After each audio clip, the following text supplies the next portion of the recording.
So I wanted to give us, I know a lot of you are probably familiar with the topic, but I wanted to give you kind of an overview picture very quickly before we give it over to our panelists. The Arctic officially has 8 nations are part of it. There are more than 4 million people living there. And the name Arctic comes from the constellation, the little bear. So that was a fun fact. Now I have a pop quiz for you guys. Which do you think is colder? Show of hands. The North Pole or the South Pole? Who thinks the North Pole is colder? South? Yeah, South Pole is definitely colder. It points to the fact that we've got a whole ocean up there in the North Pole, and it is warming. As that warming is happening, we're seeing a lot of ice melt. That means that more ships can come through, we can have more trade, we can have more traffic, we can have more tourism. This also means that there are more intersecting interests developing very quickly in the space. And so it's a fascinating space, kind of a laboratory and example for the rest of the world on how the environment intersects with a lot of human interests and how we navigate and negotiate that space. So far, there are a lot of mechanisms that have been useful in advancing diplomacy, science diplomacy among that. The Arctic Council is one of those. It's been lauded as helping keep the region very stable. The US has had chairmanship of the Arctic Council for the last round and is about to pass it off to Finland in May. So I'm excited to hear what our panelists have to say, and we'll move on to their comments, starting with Dr. Anjali Bamzai.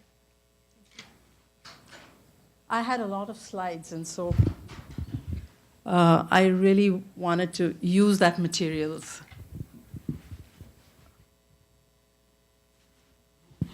But maybe I could tell you something about NSF. We are a independent federal agency, and we have a Office of Polar Programs where there are sections that deal with the Antarctic, especially the logistics, because the US Antarctic program is entrusted to NSF. For all the other agencies, the logistics part for the Antarctic, NSF handles. And then we have an Arctic program where we have programs such as the one I manage, the Arctic Natural Sciences, and then Arctic System Sciences, which tries to view the Arctic as a system in terms of the components, the ocean, the atmosphere, sea ice, ice sheet, etc. And we have a social sciences program, and that was one of my slides, so maybe I can skip that slide in the interest of time. But the social science program deals with archaeology and sociology, etc., for the people in the Arctic mainly. So it's place-based research that we do. And then finally, we have a program called the Arctic Observing Network, which deals with long-term observations in the Arctic so that we can measure the kind of changes that are happening in the Arctic and how we might best address and adapt to those changes. Right, great. And now where's the...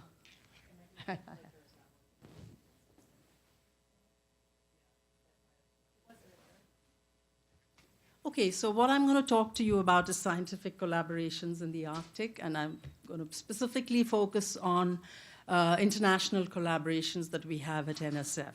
So just to get a sense of perspective, we have the 66-degree north, the Arctic Circle, highlighted in black. That's the region. So everything within that, by some definition, is considered to be the Arctic. And then I've shown you in green the tree line, so you see that it's a really extreme environment, and it's just natural that we're going to have to share resources, facilities with the other nations in the Arctic and beyond to achieve the goals of understanding the Arctic and possible uses of the Arctic in terms of resources. And I've also shown here another definition, which is the 10 degrees centigrade isotherm in July. So that's the average 10 degrees centigrade, the maroon line. And Cyan already mentioned that little piece of, the origin of the word Arctic, which comes from bear in Greek. So the outline of my talk is going to be emerging science, scientific issues at regional and global scales with a focus on the Arctic. And then I'm going to give you some exemplars of international cooperation in the Arctic, sharing resources to achieve goals. Now, within the US federal government, the framework for we have a framework for doing research in the Arctic, and it's encompassed in the US Arctic Research Policy Act of 1984. Through the Act, 2 agencies were created, the Arctic Research Commission, that John Farrell is the head, and then we have the IRPIC, or the Interagency Research Policy Committee. So basically, the ARCUS has a goals and objectives documents that it presents to Congress and the President, and that lays out the overarching framework for what highlights we should pursue in our research endeavor. And the IRPIC develops and implements the research plan. And we've just come out with a research plan in December. And last week, actually, all the collaboration team leads were at University of Alaska Anchorage, where we came up with our annual plan. What are we going to do in the short term, and what are we going to do in the long term, and then how are we going to interact, et cetera. So we're just embarking on the implementation of the IRPIC research plan for the period 2017 to 2021. Now, the science drivers for the IRPIC research plan that we've just put out have 4 impact factors, I would call them areas that have impacts on society. Impact factor, not the right word. Health and well-being of residents of the Arctic. We want to focus on the indigenous and other residents in the Arctic that really live there. We have national security interests, the opening of the Arctic, the melting of the sea ice, potential shipping routes, etc. That's all national security issues, not just for the US, but other countries as well.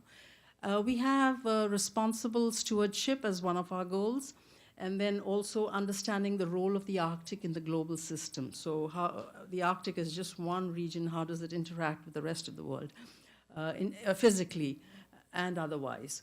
And so Cyan mentioned the Arctic Council. It's an intergovernmental forum of all the Arctic nation states. The 8 states are the permanent reps, and then we've also got permanent participants from various native populations. They're listed there. And we have several working groups, the Arctic Council has, and they have a scientific cooperation task force specifically addressing issues of science across the Pan-Arctic region. We also have several observer states, China, India, Korea, etc. Now, what are our national interests in the Arctic? I've tried to put this up. I think national defense, maritime security, sea level rise, it could be an issue of national security. Indigenous people and their sovereignty, they have their own rights, etc., and we have to honor and work together. Co-production of knowledge is a big buzzword these days. Environmental stewardship and coastal erosion. So with the sea ice, summer sea ice melting, there's a high probability of coastal erosion. We're seeing it already. The use of the sea as reflected in international law. And then there's energy security, both for the residents as well as, I've got a schematic here for, the storms, solar storms that might knock off the grid, etc. And then there's infrastructure. We've got the melting of the permafrost in the mid-latitudes and higher latitudes. And we already see some of the roads that were built are crumbling as the melting of the thawing of the permafrost occurs. So the big elephant in the room is the loss of Arctic summer sea ice.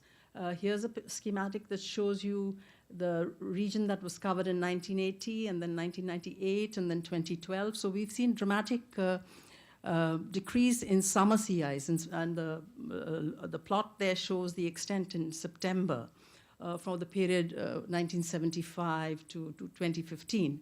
Now, this represents both opportunities and challenges. Of course, there's challenge of coastal erosion, changes in ecosystem dynamics as the ocean sea ice is replaced by ocean waters. We are seeing marine ecosystems change. The whole food web is getting dramatically altered.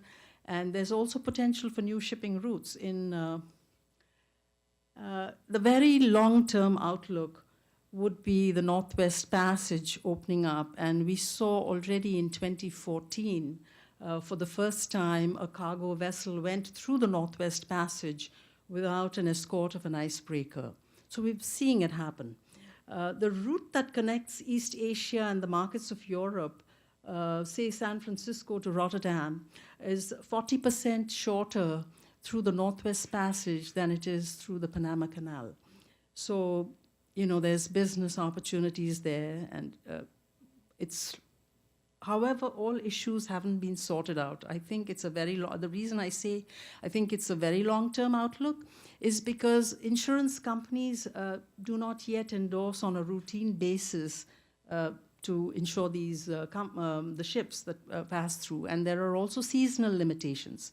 The other issue is also the sea ice itself can be quite treacherous. So, navigating through that Northwest Passage is not as easy as it seems on my plot there.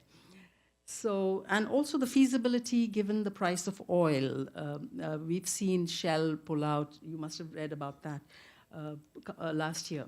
So, but I just put this flashback to 1869 when we had the opening of the Suez Canal, long before any of us were born. But it kind of, I went back to Wikipedia and pulled these out right from there. And we saw that Europe was connected to, England at least, was connected to India, its colony, and it cut the ship time from 3 to 4 months to weeks. And so, but if you read about the construction of the Suez Canal, there were a lot of faux pas that occurred along the way. At some point, they ran out of money, and then they had, and also the governance structure, the amount that went to Egypt. The state of Egypt was really low. It was 15%.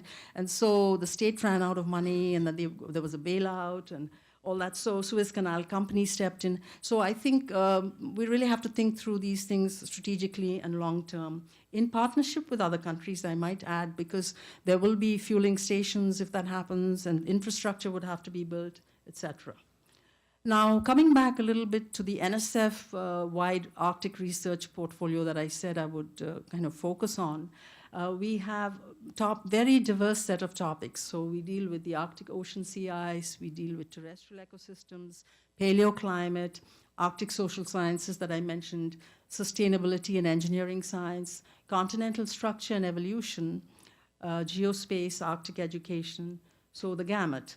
And in terms of partnerships, there are various partnerships. We actually, the region is so remote that it necessitates partnerships. No one country can do it alone. We have to we all bring our unique strengths, and we kind of do it better that way for the greater good of science, engineering, sustainability, security. We bring our best minds together. So here is a list of some partnerships that we have. It's just a sampling, but you can see that it's quite diverse and eclectic. Of course, NSF is heavily invested in the next generation of scientists, training them, exciting them to pursue science and engineering. So we have a joint science and engineering project, the one on the lower left. It brings students from UK, Denmark to Greenland, and they spend summer months. We hope that they will actually going to the field site and seeing the issues that are there would excite them. For the interest of time, I'm just going to skip over this, but you'll have these slides. So these are the research stations and facilities we have. We have Toolik Lake, 68 degrees north. And we have Barrow, even higher, 71. And then in Greenland, Summit Station at 72. So this is, life in the extreme environment. So these are the kind of facilities and resources we bring to bear.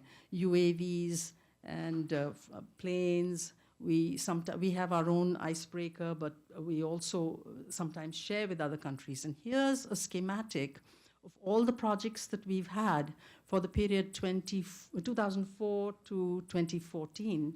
And so you'll see some of the ship cruises that have gone, Healy, Odin, the Swedish ship Odin, with which we have a memorandum of understanding. And those are all the yellow dots are the stations, and you can see several of them are in Russia. So we are having our researchers go and study in partnership with their Russian colleagues, take data, sharing of data, etc. Now I'm on to my second part. I hope I have enough time, yeah? So I'm going to provide you some exemplars of international cooperation in the Arctic, sharing resources to achieve common goals. Okay, here's a very interesting project that is we did 2 years back. This is the Petermann Glacial History Project. So I have a map of Greenland on the right, and you can see the top northwest Petermann Glacier, and the Oden, the ship, the U.S. ship, the Swedish ship Oden, took researchers right to the mouth of the glacier, and then they went ahead. And there's several activities that are taking place: ice shelf drilling, land-based ice retreat is being studied, ocean mapping, physical oceanography, sediment coring, and also the seismic reflection profiling. So it was a huge team. And basically from the ice cores, we can get back to 10,000 years of sea level rise history in that area. And so that gives us a perspective of what we are seeing now in the context of long-term change, so a geological perspective, so to speak. And there were several countries, US, Sweden, Britain, Denmark, Greenland, involved in this. Here's another interesting one. You'll see that most of these are really big things. You can see that we just can't do this alone. This is the Nansen and Amundsen Basins Observing System, which is indicated with the left-hand side arrow that I point there. And then you have a Canadian Basin Observing System, KBOS, NABOS, and there's several partners, Norwegian, German, Russian, Polish, US, Canadian. Basically, it's mapping of the Arctic Ocean. And if we have things like, disputes, let's say, on the extended continental shelves, et cetera, at least we got to know how the ocean maps. And so by observing it, we can kind of collectively get an idea of where we are for future negotiations.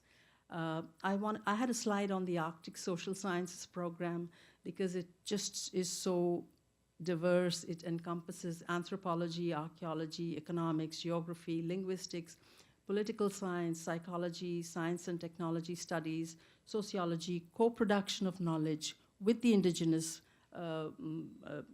natives of Alaska and the Pan-Arctic region, actually, research sovereignty issues and related subjects. And Anna Kartula is the program manager, and she particularly focuses on taking a wider view, a Pan-Arctic view, not just Alaska. And then here's an Arctic Great Rivers Observatory project, which is, again, international, US, Canada, Russia, UK. So you can see the 6 major basins, river basins there, highlighted in color.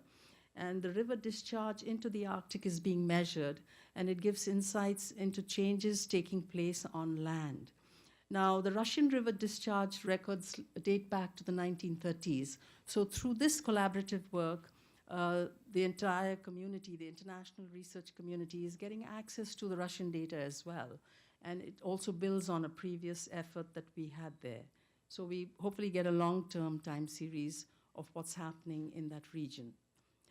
We also have something called research coordination networks, which is not actually doing research per se, but they're bringing together and coordinating the research of similar-minded scientists. And so these are some of the topics. We have a research coordination network, or an RCN as it's called in lingo, on the coastal marine sustainability. And we have US, France, China, Canada, Russia, Norway in that RCN. And we have another one on Arctic sustainability, synthesis of knowledge, where again, US, Norway, Greenland, Iceland, Sweden, Canada, Russia participate. And another one on resilience and adaptive capacity of Arctic marine systems. So this is US, Japan, Norway. I just threw that out.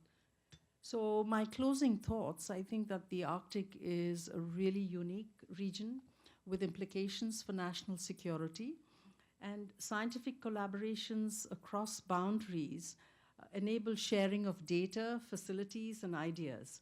And actually, this leads to an improved understanding of the Arctic system, and that in turn provides the underpinnings for any policy making that we may take in the national security arena. Thank you.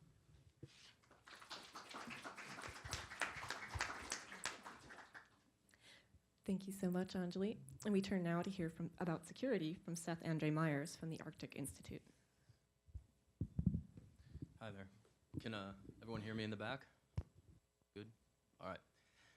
So I'm just going to give a brief overview. I focus very specifically on security in the Arctic region and the potential for great power conflict in the Arctic. So I'm going to give a brief overview of what I see as the security environment in the region and try and challenge a little bit some of the more commonly held conceptions about regional security that are fairly foundational, but I think perhaps a little bit flawed when looking at regional security interests.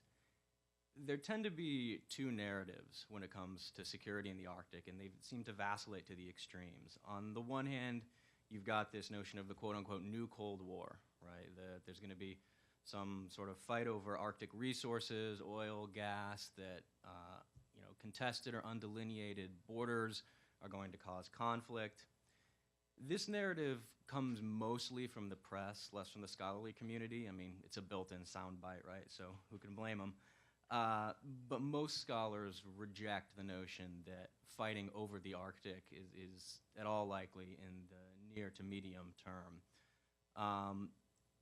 The other narrative that comes out is almost the polar, no pun intended, opposite. And that's this tendency to look back over the last quarter century or so and declare the Arctic inherently stable, a peaceful region, a region of laws, highly governed.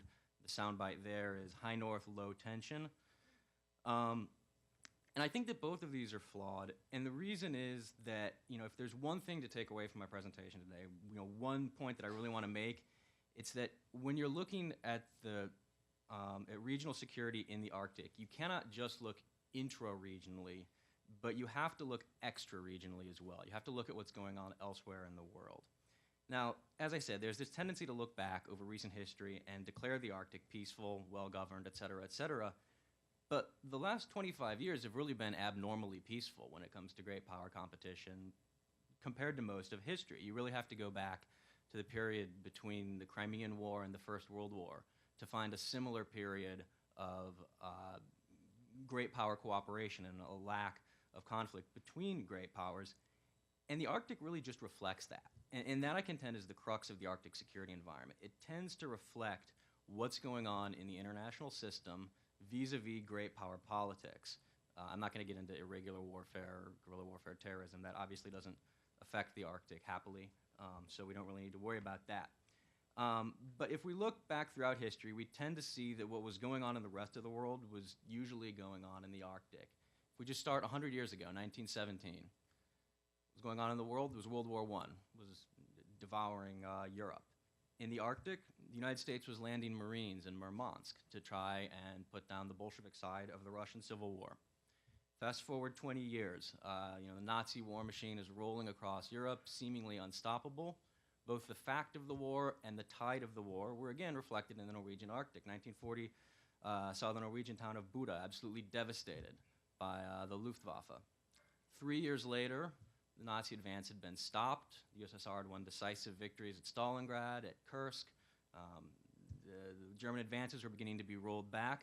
Again, the fact and the tide of the war were reflected in the Arctic. At this point, in October of that year, the Allies were launching Operation Leader, which, again, going back to Buda, absolutely decimated German shipping and requisitioned Norwegian ships off of the coast.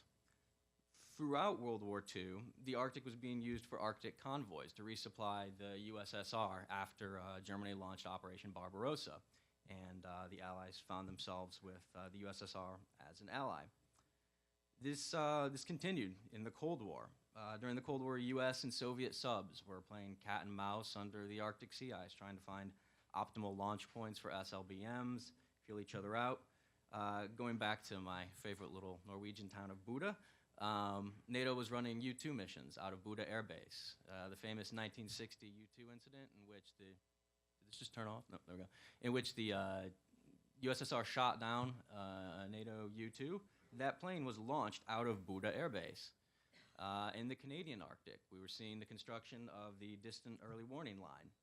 So, again, there was not overt conflict, just as there was not overt conflict between the USSR and the United States, but we were seeing that level of tension very much reflected in the region. So when did this period of peaceful cooperation and rule of law really begin? Well, a lot of people point to the 1st of October, 1987. It was a speech that Gorbachev made in Murmansk. He was presenting the Order of Lenin and the Gold Star to the city of Murmansk. And in this speech, he made 6 proposals, 2 of which were that he proposed coordinating scientific and environmental protection in the Arctic and proposed opening up the northern sea route to foreign ships, which was, fairly radical for the USSR. But again, if we sort of zoom out and look at what was going on, it was the launch of perestroika. It was glasnost. Again, as reform took hold in the USSR in general, so too was the Arctic being opened up for cooperation. It was reflecting what was happening in the international system. So the region, as I said, has been largely peaceful, been largely cooperative for the last 25 plus years at this point. And I think that that's kind of fed the narrative that this is just the way it is and the way it will be. But we're beginning to see changes in the international system, and lo and behold, we're beginning to see these spill over into the Arctic. I think at this point it is inarguable that Russia is trying to roll back NATO and EU influence on its borders and to remake the international system in such a manner as to maximize its power and reduce American influence. China is obviously much, much less overt in anything they're doing than Russia, but I think it's fair to say that at least on some level, the PRC wishes for a system in which the United States is not the unchallenged master of the global commons. And accordingly, peace and cooperation in the Arctic has begun to show signs of strain as the international system has grown more complex. We've seen the cancellation of mil-mil exercises between NATO countries and Russia. We've seen a Russian militarization of the Arctic. Some of this is just a matter of a state building up its resources. It's not necessarily aggressive. Some of their actions in the Arctic have been things like practicing aquatic landings on islands. That's a little harder to look at from a purely defensive standpoint. We've seen a huge increase in the number of NATO intercepts of Russian aircraft. They're constantly probing at the borders of Norway. We've seen intercepts near Canada. And indeed, Western sanctions targeting Russia over its actions in Ukraine. Again, strategic spillover, nothing to do with the Arctic in of itself, but the effects are very much being felt in the Arctic. Sanctions have targeted specifically energy companies that were working to develop Russia's Arctic resources. So, where does science diplomacy fit into all of this, right? That is the topic of the day. Well, I think it's important in a couple ways. Our illustrious hosts, the AAAS, refers to science diplomacy as having a couple different aspects, one of which is the notion of science as a part of diplomacy, that is, science supporting foreign policy objectives. And that can be very positive in the Arctic. For example, geographic mapping missions can help resolve border issues. In 2010, Norway and Russia were able to resolve a 40-year border dispute in the region, and that obviously could not have been done without cartographers and geographers and the like. That being said, there's, again, a flip side, and that's the notion of science is also strategic, right? Science can be a part of a country's strategic interests. And as the region, along with the rest of the world, becomes more geopolitically complex, it's likely that the act of carrying out scientific research is going to become more complex, too. There's going to be increasing concerns that nations, particularly non-Arctic nations, are using scientific research as sort of a front to pursue strategic interests in the region. Again, I'm not trying to pick on China, but it is a country that comes up frequently when discussing these issues. China, for example, has an icebreaker, the Snow Dragon. There's another on the way. It started construction in 2016. It's due to be finished in 2019, which is a time frame we can only dream of here in the United States. Excuse me. It's established the Yellow River Station on Svalbard. And I want to be clear, the PRC has very legitimate interests in performing scientific research in the region. China stands to be hugely impacted by climate change, specifically rising sea levels. This is a major concern for them, and they obviously have every right to pursue that research. The problem from a diplomatic standpoint is that as the international system becomes more complex And as we see countries challenge and probe the corners and the contours of the current international system, it's easy, and it's arguably even reasonable, to become a little suspicious, even if it may be ungrounded suspicion. And the reason is that a lot of scientific research could be considered dual use, right? So there's certainly scientific applications for hydrographic or bathymetric surveys. But those are also very useful if you're looking at how to deploy a submarine, or if you're planning for a future in which you're able to, say, challenge U.S. control of the global commons by using the transpolar sea route, where the U.S. doesn't have a strong presence. Ocean salinity levels, right? These are indicators of ice melt, obviously very important when measuring climate change, but these measurements are also important for calibrating sonar. Fisheries can be, studied for conservation purposes, but they're also measuring a strategic resource, food. And then there's also just the aspect that on a very basic level, a lot of countries are looking to have a presence in the region so that they can declare themselves as stakeholders. One of the key phrases that's getting used a lot is near Arctic nation, and the notion that countries are close to the Arctic and therefore they deserve a say in what's going on, a seat at the table, even though there's no real definition for what near Arctic is. I mean, we're all sort of near to the Arctic if you use a big enough measurement.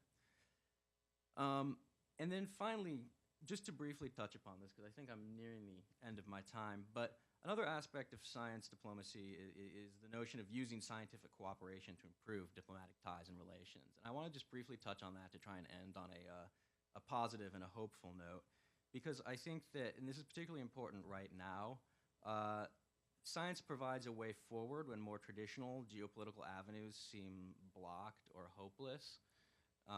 Right now, it can be sort of easy to look at the topic today in the United States and feel a bit of despair in that we seem to have a government that doesn't necessarily feel strongly about science or diplomacy. But that being said, scientific collaboration can function as a sort of track to diplomacy during periods when traditional means are jammed up or unavailable. So I think it's important to take heart that while the current situation is becoming more complex, and while you do have to account for changes in governments in a democratic system that can seem to very much set back one's agenda, it's via science that scientists can move forward their agenda outside of government and lay the groundwork for creating a consensus for the future. Thank you.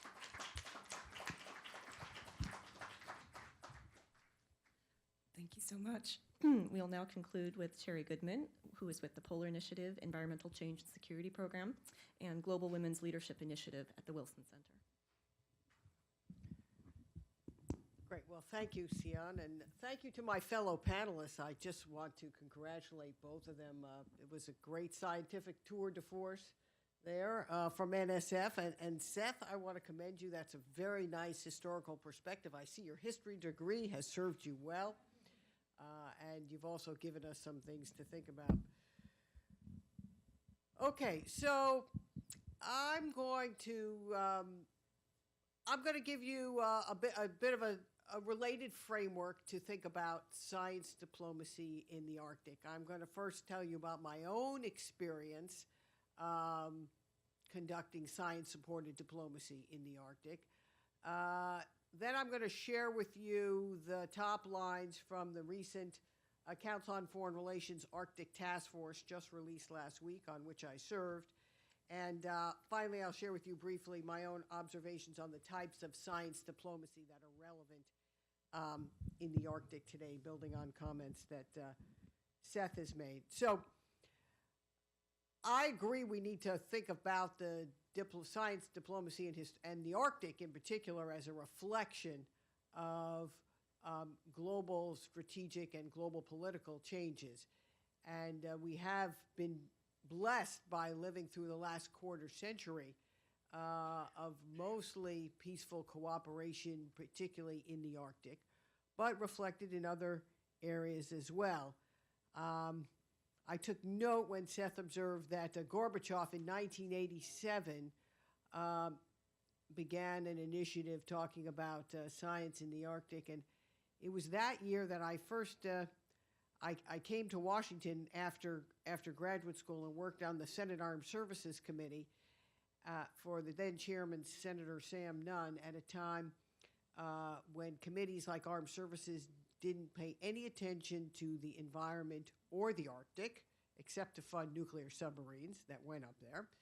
But even during my time there in the 1980s, as we became more aware of environmental challenges here in the U.S., in our nuclear weapons complex, in our defense facilities, our military became much more aware of those challenges.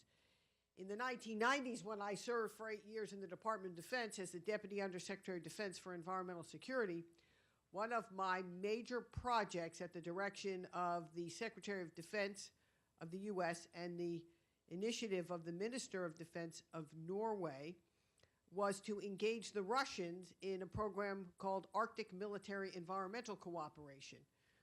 And this program was intended, and it's an example of science diplomacy in many ways, was intended to address concerns the Norwegians in particular had about decommissioned Russian submarines posing environmental and other threats to their prized fishing grounds along the Kola Peninsula and the border between Russia and Norway. This is also a time at the end of the Cold War when we were helping the U.S. in particular through the Cooperative Threat Reduction Program, helping to dismantle the Russian nuclear establishment. And so AMEC, Arctic Military Environmental Cooperation, was a tri-country, in fact, and we added other countries as we built this cooperation, including the UK, Sweden, and Finland, that did basically science-related projects associated with environmental contamination of military activities in the far north. In particular, we helped the Russians build a cask that would offload liquid waste streams from decommissioned nuclear submarines in the Murmansk region and be able to transport that liquid waste inland for safer disposal. We addressed issues associated with environmental contamination on military bases in Russia, U.S., even some Norwegian sites. And we shared information, and it was a terrific example in the 10 years that it was active from the mid-90s to the mid-2000s of scientists working with engineers, working with policymakers, and other decision makers to address practical issues. And so I think that continues, that model continues to be an important model of cooperation, regardless of the overall tenor of the relation. Of course, we're now living in a time of higher tension. We know that the Arctic is changing more rapidly than any place else on the planet. And that's opening up a whole new ocean, or as we say in this Council on Foreign Relations report, a fourth coast. And so what are our Arctic imperatives as we define them? We define 6, really, in this report, and I'll run through them briefly and then happy to talk about them further in the discussion. First, in terms of the security and securing U.S. rights to perhaps more than 386,000 square miles of subsea resources on the extended continental shelf, the U.S. will position to access those resources will be dramatically improved if we finally ratify the Law of the Sea Treaty. Now, that needs to be said. It also needs to be recognized that the Congress is no more likely today in this administration to ratify it than it has been in the recent past. So it remains a political impasse, but it remains one that, because it disadvantages us not only in the Arctic, but also in the South China Sea and other places where we face strategic and peer competitors, that this puts us at a significant security disadvantage globally. Presidents, Republican and Democrat, secretaries of state and defense and military leaders across the board and across the aisle have long supported ratification of the treaty as being in America's interest. Okay, but moving on to something we might actually accomplish, maybe sometime this century, would be to add some icebreakers to our fleet. I'm sure it comes as no surprise to you, to any of you who follow Arctic matters, that we are significantly behind in the our ice-breaking capability. We have, at best, if you count them, 1.5 icebreakers, which have to service both our operations down in McMurdo, the NSF operations in the Antarctic, as well as be able to resupply in the Arctic, perform science and security missions, search and rescue if necessary. We recommend funding up to 6 icebreakers operated by the Coast Guard and having at least 3 operational in the polar regions at any one time. We're under no illusion that that is a significant budgetary challenge, but if you don't begin doing something now, we'll get even further behind. But related closely to that, and third, is having capability to operate in the Arctic is not only about icebreakers, but it's about also having greater telecommunications and broadband capability, because we lack much of that infrastructure. And some of it is being built now, which is good, but there's much more that needs to be developed. Also improving our energy posture, and that means recognizing that we have a wide variety of needs, not only resources that can be extracted from the region, but also the needs, energy needs of operating and living in the Arctic. Many remote Alaskan villages have been far too long having to survive on dirty and expensive diesel. The technology is there today to transition both Alaskan, Canadian, and potentially even Russian communities off of dirty diesel and onto more renewably based and secure microgrids. We see this technology coming into play in the far north, in the Scandinavian side. We have the capability in the U.S. We are beginning to deploy this with our own military forces when we're forward deployed, facing some of the same challenges about how to power our troops when they're forward deployed, and there's many of the similar problems. Other infrastructure challenges in Alaska to support a sustained security presence and economic diversification. Alaska's been suffering with the low price of oil, and the solution set is not only to drill more, but to diversify the economy. Fourth, to deepen work with all Arctic states, including Russia, on confidence building and cooperative security measures through the Arctic Council and other forums. This becomes no less important, perhaps even more important, in an era of heightened tensions with Russia and others in other regions, like the Baltics, Ukraine, Crimea. As Seth noted, the Arctic has been a region of cooperation, while it may not always be so, and I think there'll be, obviously, we're in an era of heightened geoeconomic tension because of the opportunities to advance resources, shipping, navigation, tourism, the economic opportunities. There still is plenty of room for important cooperative activity, particularly in science. And that goes to our final 2 recommendations: supporting sustainable development for the people of the Arctic, and further consulting and engaging Alaskan natives to improve their well-being. It's very important that we understand that people who are not from the Arctic understand the needs of the Arctic as people of the Arctic see them. And that hasn't always been the case, and people have not always felt that their voices have been well heard in Washington. Now that the conversation has been amped up in our own country, and we no longer have to think that the Arctic is just about Alaska, but about a broader region opening up, we also still have to be mindful and include the needs of people living in the Arctic. And finally, sustaining robust research funding to understand ongoing changes in the region and their impact on the planet and on the people in the region. There's been important scientific research and collaboration going on for many years, as Anjali noted. And I think those scientific exchanges need to continue, and we need, at a time when there are increased tensions, to reduce the barriers to that scientific cooperation. So to close, sort of three types of science diplomacy that I think are important in the Arctic in this era. One is the type that the NSF type supported type that Anjali spoke of, that addresses advances in scientific understanding in various parts of the Arctic and is a scientist-to-scientist exchange that deepens our understanding and undergirds our diplomatic, economic, and security efforts. I believe that work needs robustly to continue in a variety of fields.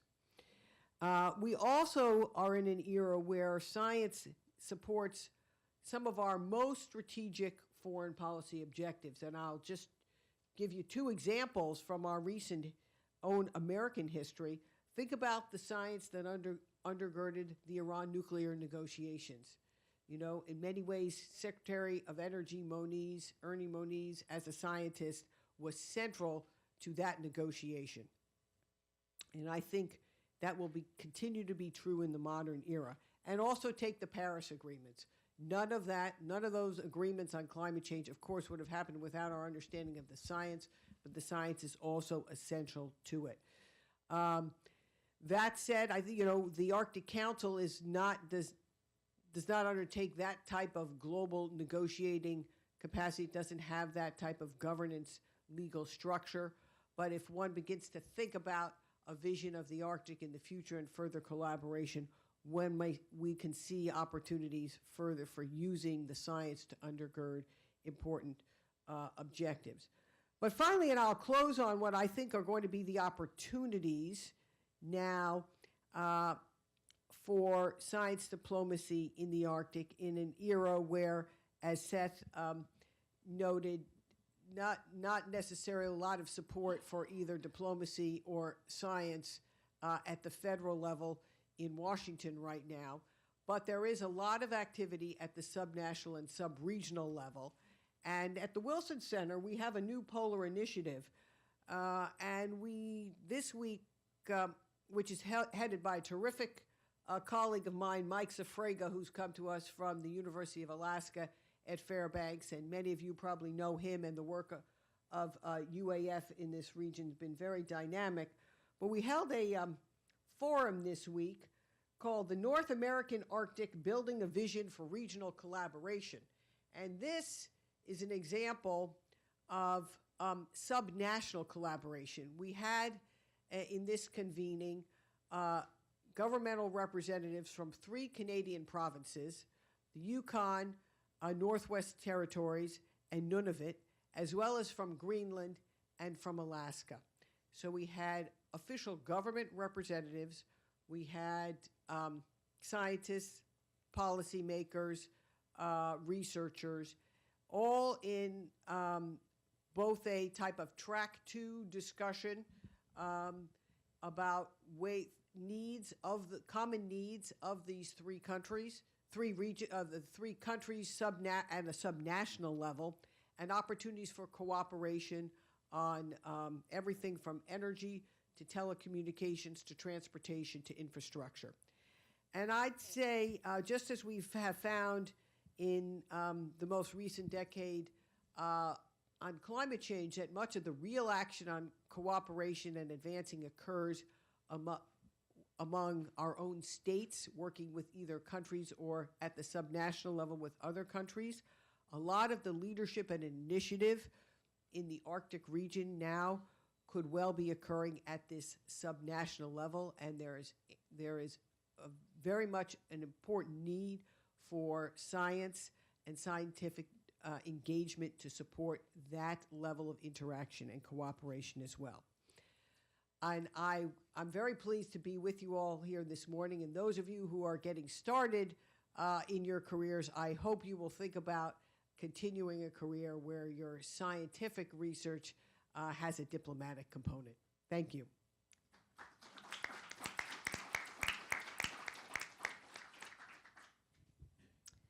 Those with questions, please feel free to approach the mic, and we would love to hear from you.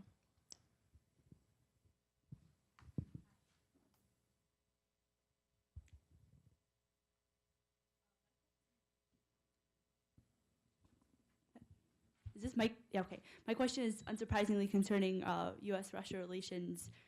In my extremely brief involvement with science diplomacy on the U.S.-Russia front, we were under the Obama administration.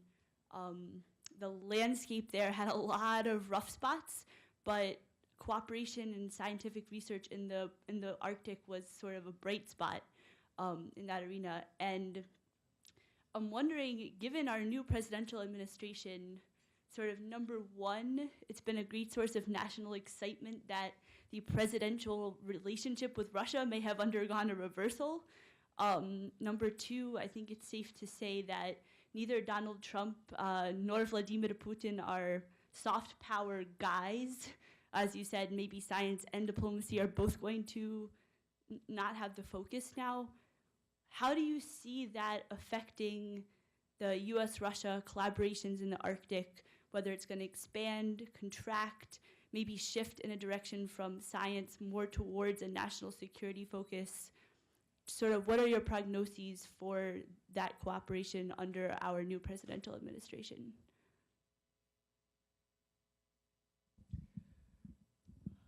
Well, I'll share my own views on it. I mean, Seth and Angeli and Siam may have their own take. First of all, some of my colleagues, including Mike Safrega, are in Russia right now at a Arctic science conference that is being organized by the Russian leadership. So I think Putin and Russia, they get it, okay?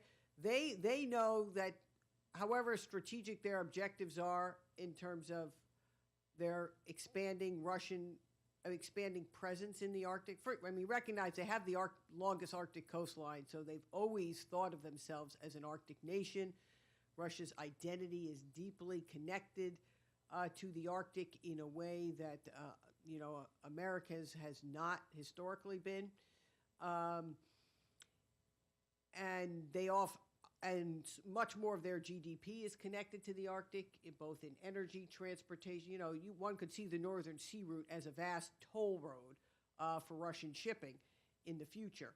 So they understand that, and I think they have, Russia has also a long history of high recognition for its science community, high regard for its science community, and extremely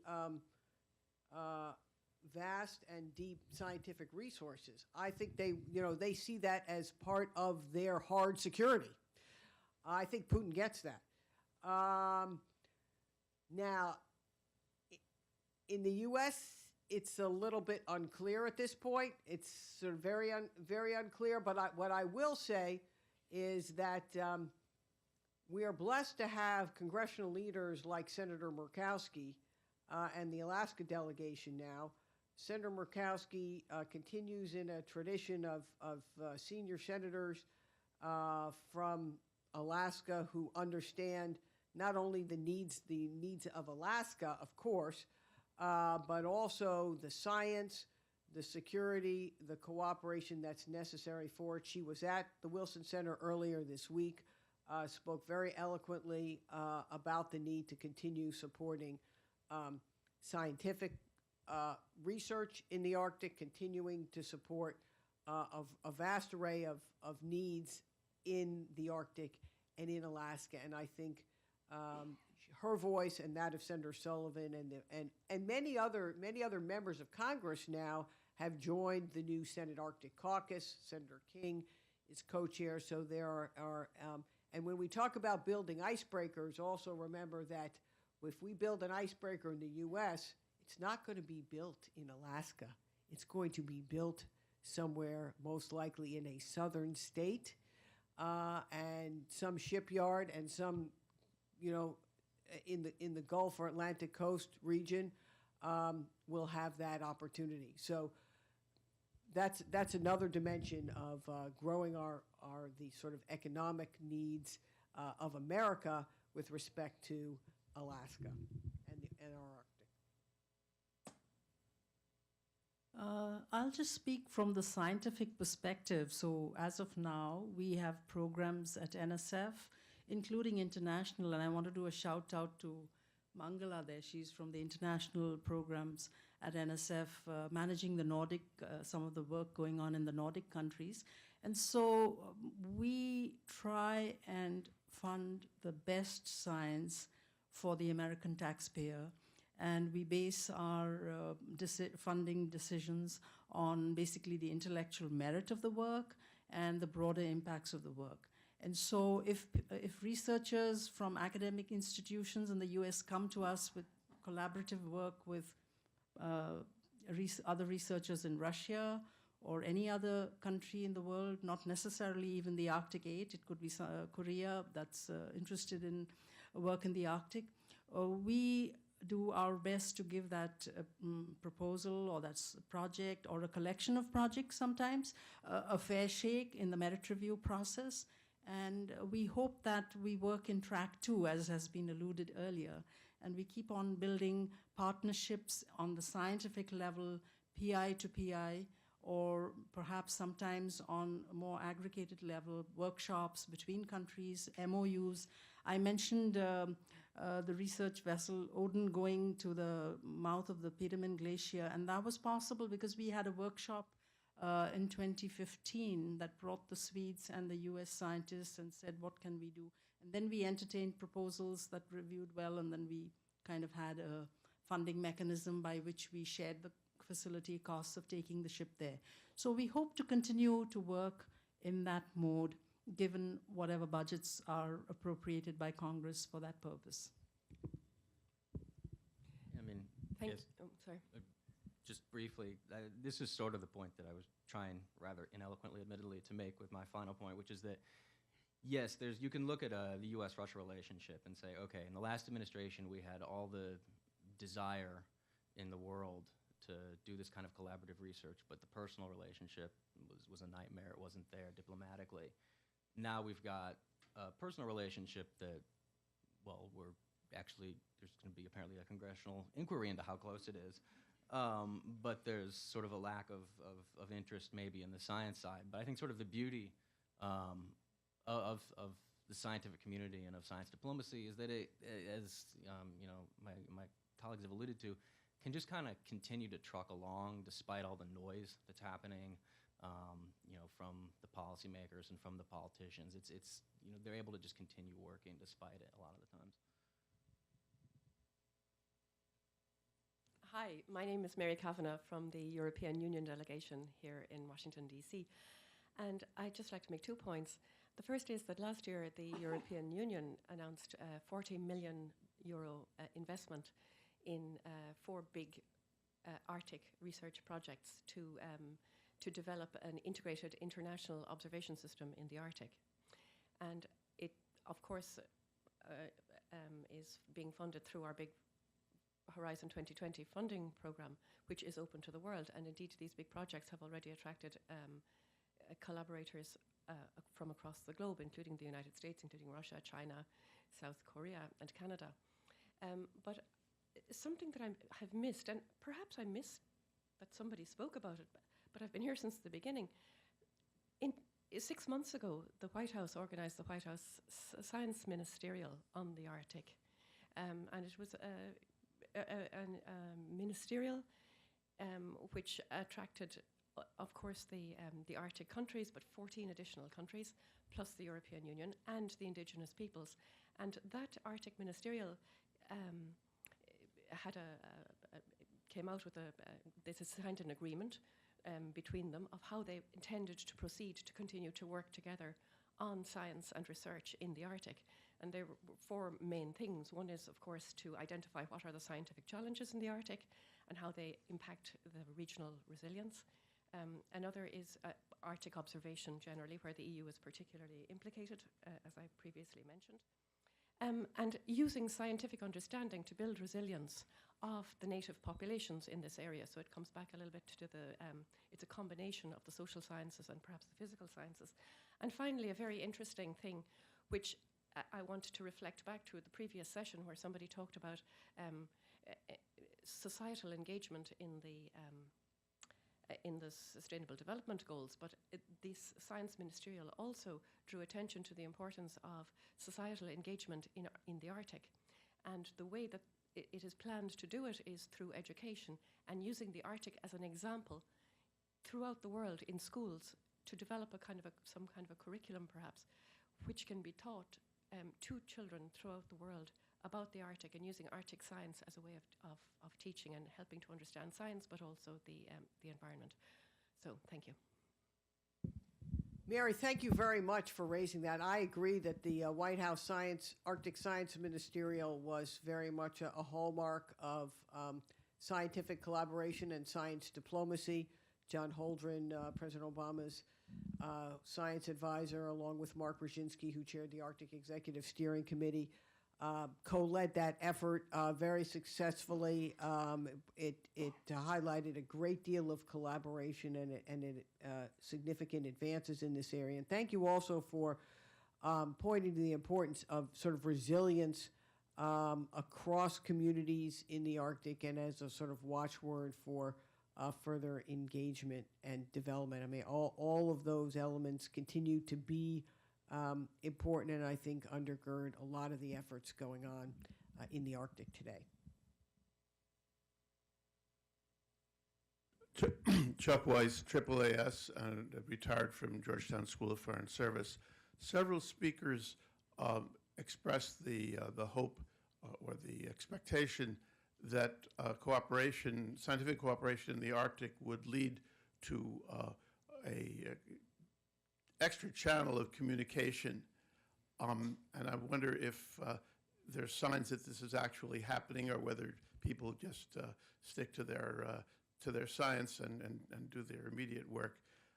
And I'd be interested to know whether there are interesting cross-cultural communication, either difficulties or opportunities, cross-cultural or cross-political, when people aren't doing science, or do these cultural issues get in the way of the science, or do they enrich it?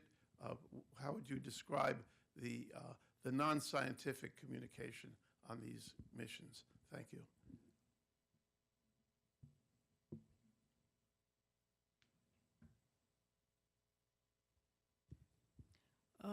Yes, of course, there are cultural differences in the way science is conducted across nations.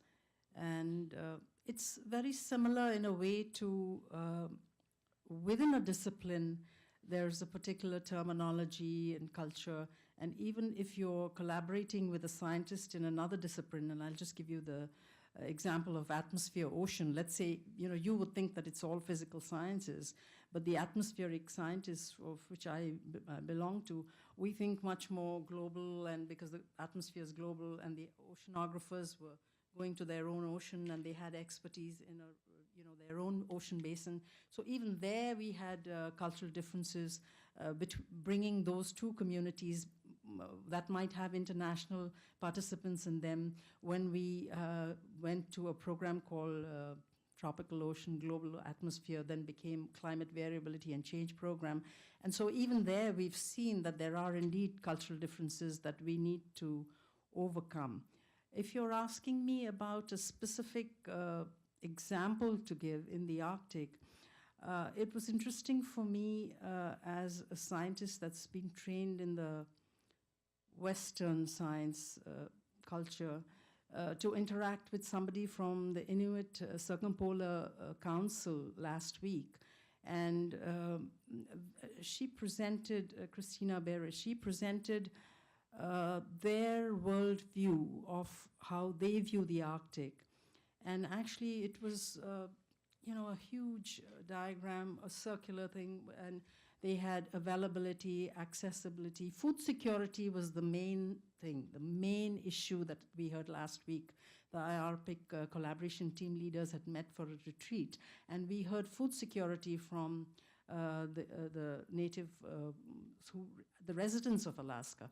And it was interesting to me that when I saw that diagram, I could relate it to my own worldview that I have developed in terms of components of the Arctic system. So, the atmosphere and the ocean and the sea ice. And this was just another way. So actually there is some commonality between how we think, much more than I had otherwise anticipated. So I don't know if that's good enough, but yeah, there are, of course, cultural differences. But in the Inuit Circumpolar Council, they've got this diagram of their worldview. And as I said, it was a holistic view. It was a much more holistic view of observing what's happening. Perhaps in the training that I received, it was reductionist, and then you aggregate it up again. But this was starting from a holistic view. So yeah, I think if I were to interact closely with others, I would find some differences there as well. But this was a really stark difference I noted.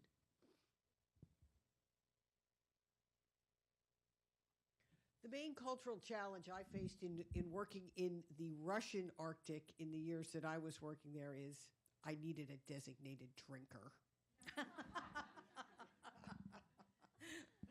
But no, seriously, and I did, because I traveled there many times in the 90s when I was pregnant, and I was fortunate to always have a military designated drinker who would hold their own. But I also had the privilege of taking our Russian guests to Galena, Alaska, which not only is an Air Force base, but is a town with Russian roots. And really there are deep cultural ties. And also I would reinforce, because in the sub-national dialogue we had earlier this week with Greenland, the 3 Canadian provinces, in Alaska, you know, the Inuit, the Inupiat, and the Gwinnett representatives all share common cultural traditions, needs, and objectives of enabling their communities to be sustainable and resilient into the future in ways that, you know, we don't have to think about here in the lower 48. Hi, my name is Kirk Lancaster. I'm a student at the University of Chicago. Thank you for the fascinating panel so far. It's been very enlightening. My question is a little bit similar to the last one. Mr. Myers spoke to how scientific collaborations can be a path forward when other diplomatic routes are closed off. And I was wondering, or my question is about the barriers to those scientific collaborations. We've talked about personal relationships between scientists. We've just talked about the cultural conflicts and political obstacles as well. And I was wondering, aside from funding concerns and money, what do you see as the primary barriers to these scientific collaborations?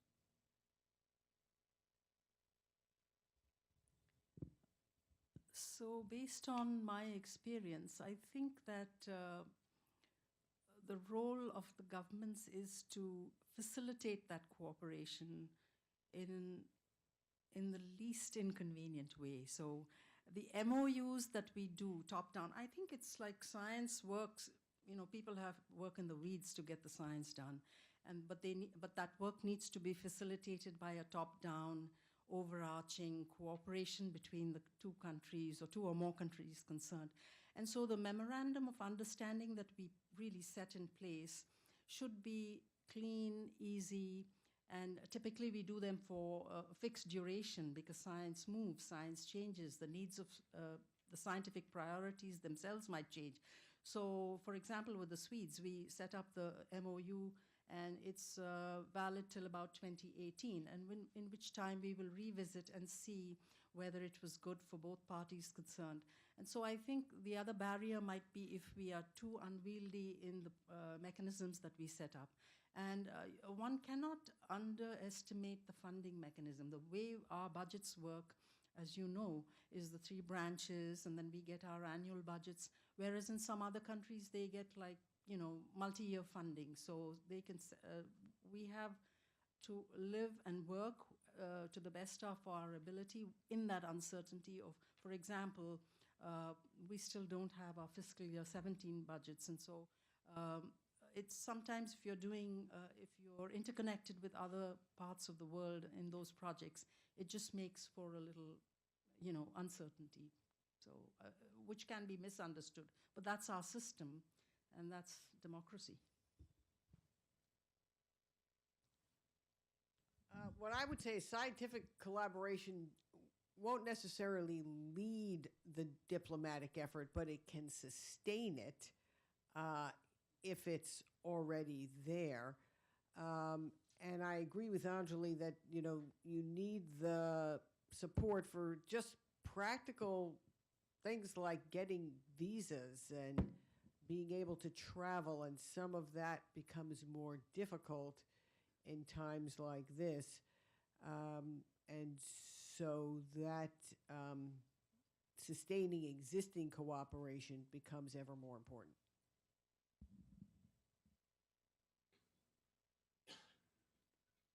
I have a question relating to perhaps differences in terminology and levels of acquaintance across cultures and nations. I remember when geographical information science was getting developed, the Census Department would invite representatives from a number of countries just to get them acquainted with the idea of geographical information systems. And I'm wondering if prior to a conference, perhaps a one-day session to have everybody catch up with what is going on or background information might be useful, or has it ever been tried?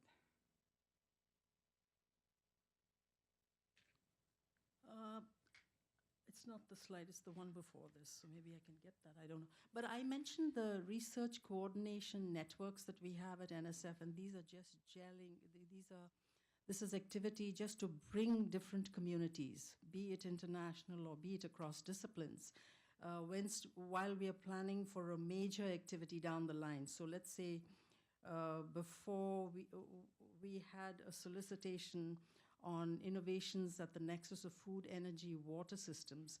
And the year prior to when we were going to launch it in a big way, we had these RCNs, which are mainly for workshops and for terminology and communicating in the same currency, so to speak, between the PIs, and also identifying basically bottlenecks. So when you're doing interdisciplinary work, then you want to identify what's the bottleneck or barrier to the next level to actually crack the code. It may not be in this discipline, it may be here.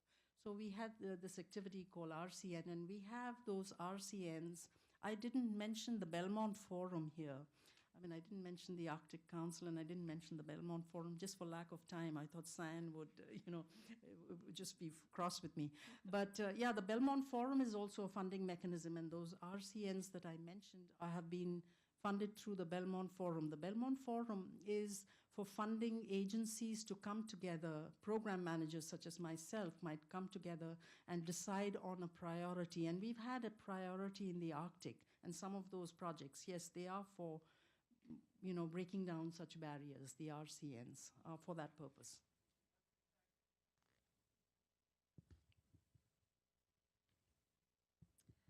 All right, we're drawing close to the end of the session, and I'd like to give each of the panelists a moment for final concluding remarks. I've spoken a lot, so I'll defer to my two other panelists. I greatly enjoyed learning from them about their different perspective, and its terminology again, yeah, but coming back to terminology, I just want to say the cultural barriers thing. There was a funny joke about the height of the Cold War. There was a Russian and a US scientist sitting outside, and neither of them spoke the other's language. And then somebody wrote on a paper, E = mc squared. And then they looked at each other. Yeah, we have some commonality. So I think we as humanity do have some commonality. The physics, the sociology, etc. So we have that common strain with us.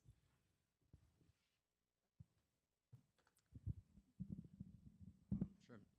Likewise, just like to thank my fellow panelists. And I guess just in a similar vein, I think that events and forums like this are particularly important for this region specifically because everything is so interconnected there that a lot of it's appeared that a lot of the times progress on specific issues sometimes doesn't happen because it's difficult to tell what the chicken and what the egg is.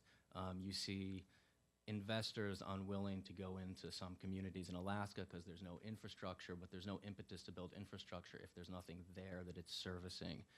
You know, dealing with, you know, on the military side of things and the security side of things, it's so closely intertwined with some of the scientific aspects, the melting sea ice, right? I mean, military planning is incredibly difficult under the best of circumstances. When you literally don't know what the ground beneath your feet will be in 20 years, I mean, that's just like a whole new level of complexity. So I think that forums like this, where you bring together people from different communities to focus on some of the regional challenges, are just really important. And thank you for setting this up.